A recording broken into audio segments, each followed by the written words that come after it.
कल रात हमारा हुबली धारवाड़ कमिश्नरेट के ओल्ड हुबली पुलिस स्टेशन में दिड्डी ओणी में एक इंसिडेंट हुआ है, जहां दो बेगर्स जो होते हैं वो आपस में झगड़ा किए हैं और उस झगड़े में एक आदमी मिथिलेश कुमार जो 29 इयर्स का है और बिहार को बिलोंग करता है, उसका मौत हुआ है। और अक्यूज जो है वो उसका नाम नज़ीर अलियास राजेश कुमार है। ये अंबाला डिस्ट्रिक्ट हरियाणा से है। ये दोनों साथ में 4 महीने से एक घर को किराए में लेके रह रहे थे। तो आपस में छोटी झगड़ा बाद में बड़ा होकर एक हादसा हुआ है। मैं हर कोई एम्प्लॉयर जो है, जो काम के लिए रखते हैं या कोई भी स्टेट से बाहर जो भी है, वैसे एम्प्लॉयज जो भी आते हैं उनका पूरा डिटेल्स और एंटीसीडेंट्स चेक करके रखने के लिए ऑलरेडी हम इंस्ट्रक्शन दिए हैं। मैं अभी रिक्वेस्ट करता हूं कि एम्प्लॉयर्स एवरी एम्प्लॉयर अपना एम्प्लॉयज का पूरा डिटेल्स रखें। ನಿನ್ನೆ ರಾತ್ರಿ ನಮ್ಮ ಹುಬ್ಬಳ್ಳಿ ಧಾರವಾಡ ನಗರ ಕಮಿಷನರೇಟ್ ವ್ಯಾಪ್ತಿಯ ಓಲ್ಡ್ ಹುಬ್ಳಿ ಪೊಲೀಸ್ ಸ್ಟೇಷನ್ ಸರ್ಹದ್ನಲ್ಲಿ ದಿಡ್ಡಿ ಓಣಿ ಅಂತ ಒಂದು ಏರಿಯಾ ಇದೆ, ಅಲ್ಲೊಂದು ಘಟನೆ ನಡೆದಿದೆ। ಆ ಘಟನೆಯಲ್ಲಿ ಇಬ್ರು ಭಿಕ್ಷಾಟನೆ ಮಾಡ್ತಿದ್ದಂಥವ್ರು ಒಬ್ರಿಗೊಬ್ರು ಹೊಡೆದಾಡ್ಕೊಂಡಿದ್ದಾರೆ। ಆ ಹೊಡೆದಾಟದಲ್ಲಿ ಒಂದು ಮೈಕ್ ಸ್ಟ್ಯಾಂಡ್ ರೀತಿಯಲ್ಲಿದ್ದಂಥ ಒಂದು ವಸ್ತುವಿಂದ ಆರೋಪಿ ಏನಿದ್ದಾನೆ ಮೃತನಿಗೆ ತಲೆಗೆ ಹೊಡೆದಿದ್ರ ಹಿನ್ನೆಲೆಯಲ್ಲಿ ತುಂಬಾ ಬ್ಲೀಡಿಂಗ್ ಆಗಿದೆ। ನಂತರ ಇಮಿಡಿಯೇಟ್ KMCಗೆ ಟ್ರಾನ್ಸ್ಫರ್ ಮಾಡುವಂತ ಟೈಮಲ್ಲಿ ಬ್ರಾಡ್ ಡೆಡ್ ಅಂತ ಡಿಕ್ಲೇರ್ ಆಗಿದೆ।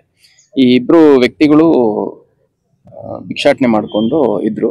ಮೃತ ಏನಿದ್ದಾನೆ ಅವನು ಪೋಲಿಯೋದಿಂದ ಕಾಲ್ ಕಳ್ಕೊಂಡಿದ್ರೆ, ಆರೋಪಿ ಒಂದು ಆಕ್ಸಿಡೆಂಟಲ್ ಕಾಲ್ ಕಳ್ಕೊಂಡು ಇಬ್ರು ಕೂಡ ಫಿಸಿಕಲಿ ಹ್ಯಾಂಡಿಕ್ಯಾಪ್ ಕೂಡ ಆಗಿದ್ರು ಅಂತ।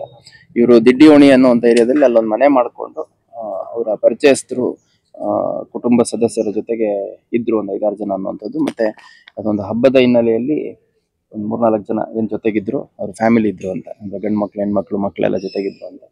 ಅವರು ಹೊರಗಡೆ ಹೋಗಿದ್ದಾರೆ। ಇವರಿಬ್ರು ಸ್ವಲ್ಪ ಕುಡಿದ ನಿಶಾದಲ್ಲಿ ಈ ತರ ಮಾಡ್ಕೊಂಡಿದ್ದಾರೆ ಅನ್ನೋಂಥದ್ದು ಸದ್ಯಕ್ಕೆ ತಿಳಿದು ಬಂದಿದೆ। ಮೃತ ವ್ಯಕ್ತಿ ಏನಿದ್ದಾನೆ ಅವನು ಮಿಥಿಲೇಶ್ ಕುಮಾರ್ ಅಂತ, ಇವನು ಬಿಸ್ನಾಪುರ್ ಜಿಲ್ಲೆ ಬಿಹಾರ್ ರಾಜ್ಯದವನು ಅಂತ ತಿಳಿದು ಬಂದಿದೆ। ಅದೇ ರೀತಿ ಈ ಆರೋಪಿ ಏನಿದ್ದಾನೆ ಅವನು ನಜೀರ್ ಅಲಿಯಾಸ್ ರಾಜೇಶ್ ಕುಮಾರ್, ಇವನು ಅಂಬಾಲಾ ಡಿಸ್ಟ್ರಿಕ್ಟ್ ಹರಿಯಾಣದವನು ಅಂತ ಕಂಡು ಬಂದಿದೆ। ಇವರು ಬಹಳಷ್ಟು ವರ್ಷಗಳಿಂದ ಹಿಂಗೆ ಭಿಕ್ಷಾಟನೆ ಮಾಡಿಕೊಂಡು ಬೇರೆ ಬೇರೆ ಊರುಗಳಲ್ಲಿದ್ರು, ಮತ್ತೆ ನಮ್ಮ ಹುಬ್ಬಳ್ಳಿಯಲ್ಲಿ ಕಳೆದ ಒಂದು 3-4 ತಿಂಗಳಿಂದ ಇದ್ರು ಅನ್ನೋಂಥದ್ದು ಸದ್ಯದ ಮಾಹಿತಿ ತಿಳಿದ ವಿವರವಾದ ಮಾಹಿತಿಯನ್ನ ಹೆಚ್ಚುವರಿ ತಗೊಂಡು ಜಗಳ ಏನಿಲ್ಲ, ಇಂಥದ್ದೇ ಜಗಳ ಅನ್ನೋಂಥದ್ದು ಏನಿಲ್ಲ। ಕುಡಿದ ನಿಶಾದಲ್ಲಿ ಒಬ್ರಿಗೊಬ್ರು ಅದು ಇದು ಮಾತಾಡ್ಕೊಂಡು ಹೊಡೆದಾಡಿದ್ದಾರೆ ಅನ್ನೋಂಥ ಸದ್ಯಕ್ಕೆ ನಮಗೆ ಆರೋಪಿ ಕಡೆಯಿಂದ ತಿಳಿದು ಬಂದಿರುವಂಥದ್ದು। ಏನಾಯ್ತು, ಯಾವ ರೀತಿ ಇದ್ರು, ಮತ್ತೆ ಎಷ್ಟು ದಿವಸದಿಂದ ಇದ್ರು, ಆಮೇಲೆ ಯಾವ ರೀತಿ ಅವರು ದುಡಿಮೆ ಮಾಡ್ತಾ ಇದ್ರು, ಮತ್ತೆ ಕುಡಿಲಿಕ್ಕೆ ಅದು ಇದು ಅಭ್ಯಾಸ ಇದ್ದಿದ್ದು ಹೌದಾ ಇಲ್ಲ, ಅದನ್ನೆಲ್ಲ ಇವಾಗ ನಮ್ಮ ತನಿಖೆ ಎಲ್ಲ ಸ್ಟಾರ್ಟ್ ಮಾಡೋದು। ಒಂದೂರಿಂದ ಒಂದೂರಿಗೆ ಅಂತಂದ್ರೆ ಇವರು ಸ್ವಲ್ಪ ಈ ಬೆಗ್ಗಿಂಗ್ ಮಾಡೋರೆಲ್ಲ ಒಬ್ರಿಗೊಬ್ರು ಸ್ವಲ್ಪ ಕನೆಕ್ಟೆಡ್ ಇರ್ತಾರೆ। ಇದೇನು ಆರ್ಗನೈಸ್ಡ್ ಆಗಿ ಆಗ್ತಾ ಇದೆ ಅಂತಲ್ಲ, ಅವ್ರು ಒಬ್ರಿಗೊಬ್ರು ಹಿಂಗೆ ಸಂಪರ್ಕಕ್ಕೆ ಬಂದಾಗ ಅವನು ಎಲ್ಲಿದ್ದಾನೆ ಇವನು ಎಲ್ಲಿದ್ದಾನೆ ಅಂತಂದು ವಾಸ ಮಾಡುವಂಥದ್ದು। ಸೊ 3-4 ತಿಂಗಳಿಂದ ಇಲ್ಲಿಗೆ ಬಂದಿದ್ದೀನಿ ಅಂತ ಹೇಳ್ತಾರೆ। ಒಬ್ರ ಹತ್ರ ಮೊಬೈಲ್ ಕೂಡ ಕಂಡು ಬಂದಿದೆ। ಆ ಮೊಬೈಲ್ ಎಲ್ಲ ಅವ್ರದ್ದು ಲೊಕೇಶನ್ ಎಲ್ಲಿತ್ತು, ಮತ್ತೆ ಯಾವ್ಯಾವ ಊರುಗಳಿಂದ ಬಂತು, ಇಲ್ಲಿ ಯಾವಾಗಿಂದ ಇದ್ದಾರೆ ಅನ್ನೋದೆಲ್ಲ ಸ್ಪಾಟ್ ಅಲ್ಲಿ ಅದು ನೋಡೋದಾದ್ರೆ ಆಲ್ಮೋಸ್ಟ್ ಸ್ಪಾಟ್ ಅಲ್ಲಿ ಡೆತ್ ಆಗಿದ್ದಿರ್ಬೋದು। ತುಂಬಾ ಬ್ಲೀಡಿಂಗ್ ಆಗಿದೆ, ಮತ್ತೆ ಇಮಿಡಿಯೇಟ್ ಆಗಿ ಶಿಫ್ಟ್ ಮಾಡಿ KMC ತಂದಂತ ಸಂದರ್ಭದಲ್ಲಿ ಬ್ರಾಡ್ ಡೆಡ್ ಅಂತ ಇದೆ। ಸರ್, ಈಗ ಶಿಕ್ಷಕರ ಕೇಂದ್ರ ಇದೆ ಧಾರವಾಡದಲ್ಲಿ ಸಹಿತ, ಅವ್ರಿಗೆ ಏನಾದ್ರು ಅಂದ್ರೆ ಇಂಥ ಊರಿಂದನೇ ಬಹಳ ಘಟನೆ ಆಗ್ತಾ ಇದೆ ರೈಲ್ವೆ ಸ್ಟೇಷನ್ ಸುತ್ತಮುತ್ತ ಅಲ್ಲಿ ಸಂಬಂಧಪಟ್ಟ ಇಲಾಖೆ ಯಾವ್ದಿದೆ ಆ ಇಲಾಖೆ ಜೊತೆ ನಾವು ಕೋಆರ್ಡಿನೇಟ್ ಮಾಡ್ತೀವಿ। ಮತ್ತೆ ನಾನು ಕೂಡ ವೈಯಕ್ತಿಕವಾಗಿ ಅವರು ಜಿಲ್ಲಾ ಆ ಇಲಾಖೆ ಸಂಬಂಧಪಟ್ಟ ಜಿಲ್ಲಾ ಮಟ್ಟದ ಅಧಿಕಾರಿ ಯಾರಿದ್ದಾರೆ ಅವ್ರ ಜೊತೆ ಕೂಡ ನಾನು ಮಾತಾಡ್ತೀನಿ। ಇನ್ಸಿಡೆಂಟ್ ಆಗಿದೆಲ್ಲಮ್ಮ, ಅವ್ರು ಎಷ್ಟು ದಿನದಿಂದ ಬಾಡಿಗಿದ್ರು? ಅವ್ರು 4 ತಿಂಗಳಿಂದ ಐತ್ರಿ। ಅವ್ರ ಆಕ್ಚುಲಿ ಎಲ್ಲಾರು ಹೋಗ್ಯಾರ್ರಿ ಅವ್ರ ಊರ್ಗೆ, ಮನಿ ಖಾಲಿ ಮಾಡ್ಸಿವ್ ನಾವ್ ಅವ್ರಿಗೆ। ಅವ್ರಿಬ್ರಿಗೆ ಮತ್ತ ಅದ ಗಾಡಿ ಒಯ್ಬೇಕಂತ ಹೇಳಿ 10-12 ದಿವ್ಸ ಬಿಟ್ಟ ಬಂದ್ ಎಲ್ಲಾ ಅವ್ರಿಗೆ ಕರ್ಕೊಂಡ ಗಾಡಿ ತಗೊಂಡ್ ಹೋಗ್ತೀನಿ ಅಂತ ಹೇಳಿ ಹೋಗಿದ್ರು ಅವ್ರು। ಅಷ್ಟ್ರೊಳಗೆ ಇದೊಂದ್ ಆಗ್ಬಿಟ್ಟಿತ್ತು। ಬಾಡಿಗೆ ಮುಗಿಸ್ಕಾಕ ನೀವು ಆಧಾರ್ ಕಾರ್ಡ್ ಅವ್ರಿಗೂ ಕೊಟ್ಟಿದ್ದ? ಹಾ, ಅಂದ್ರೆ ಅವ್ರ ಈಗ ಎಲ್ಲಾ ಕ್ಲಿಯರ್ ಆತಲ್ರಿ, ಹಿಂಗಾಗಿ ಅವ್ರಿಗೆ ಆಧಾರ್ ಕಾರ್ಡ್ ಅವ್ರಿಗೆ ಕೊಟ್ಬಿಟ್ಟೆ ನಾನು। ಎಷ್ಟು ಮಂದಿ ಇದ್ರು ಮನೆ?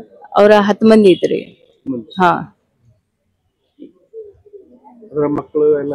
ಹಾ, ಅತ್ತಿ ಮಾವ ಸೊಸಿ ಮೊಮ್ಮಕ್ಕಳು ಅವ್ರು ಇದ್ರಿ। ಎಲ್ಲಾರು ರಿಲೇಷನ್? ಒಂದ್ ಫ್ಯಾಮಿಲಿನೇ ಇತ್ರಿ ಅದ। ಇವ್ರಿಬ್ರು ಹೋಗ್ಕೊಂಡಿದ್ರು? ಹಾ, ಇವ್ರಿಬ್ರು ಯಾರು ಅವ್ರಿಗೆ ಏನಾಗ್ಬೇಕು ಅದ್ ಗೊತ್ತಿಲ್ಲ ನನ್ಗೆ। ಎಷ್ಟು ಗಂಟೆಗೆ इधर रात्रि हथौड़ी मैली मामला जो पेश आया ये रात में कब पेश आया? ये 10:30 बजे के बाद में। क्या हुआ मैडम एक्चुअली मैं भी नहीं थी, मायके गई थी, मेरे भाई की शादी है। तो यहाँ से मुझे फोन आया कि ऐसा कुछ आवाज आ रहा बोल के। जैसे मैं आई तो बहुत हालत बिगड़े हुए थे, तो सीधा मैं पुलिस को इन्फॉर्म करी। भाड़े के घर में थे आप? हाँ, वो किराए से देते हम। कितने सालों से थे मैडम वो? ये 4 महीने से थे। आपस में दो जने का झगड़ा हुआ है क्या? और वो भी मुझे मालूम नहीं, सिर्फ 2 ही लोग थे वो। पूरी फैमिली उनकी इधर ही उनकी फैमिली पूरी इधर ही थी। अब एक 8-10 रोज के पीछे वो बिहार गए, फिर उनको भी ले जाने वाले थे। और 4-5 रोज के बाद आके पूरा लेके जाता हूँ करके बोले थे। पूरा भाड़ा वगैरह पूरा क्लियर करके जाने वाले थे? और क्लियर ऑलरेडी हुआ सर उनका। आपका नाम? इसको ले सकते मसला पेश आया। जी, आपका नाम? Noorjahan. Altaj party hall Keshapur circle Hubli अब आपके लिए फराहम करता है एक मियारी पार्टी हॉल की सहूलत। अल्ताज होटल में मुख्तलिफ मगर लजीज खानों के अलावा अब आप अल्ताज पार्टी हॉल का भी फ़ायदा उठा सकते हैं। आपके प्रोग्रामों को खुसूसी और यादगार बनाने के लिए सबसे बेहतरीन इंतखाब सिर्फ और सिर्फ अल्ताज पार्टी हॉल। शादी ब्याह, birthday, school college get together, business seminars, conferences और बिजनेस मीटिंग्स के अलावा और बहुत कुछ कर सकते हैं इस पार्टी हॉल में। आज ही आइए अल्ताज पार्टी हॉल। मजीद तफसीलात के लिए राबिता करें एजाज अहमद व्यापारी से 9986143175।